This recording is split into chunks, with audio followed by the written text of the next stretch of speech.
Hello guys, welcome back to our channel. In today's video, I'm going to show you how to change time zone in Outlook Web. First of all, open your Google Chrome web browser or any other browser prefer, and in the top, type down Outlook and enter it over here. Go to this Outlook for Web option and select sign in the top right corner.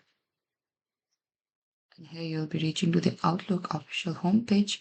What you have to do is on the top right corner, again, there's this settings icon. Click on the settings icon, and when you reach to the settings, go to the general over here. And under the time zone, click on the change. Change your city. In order to change it,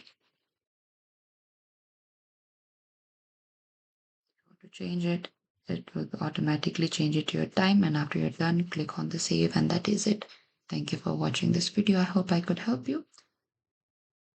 And if you want to add the time zone as well, click on this plus icon, search for the city again, or the other time zones, just like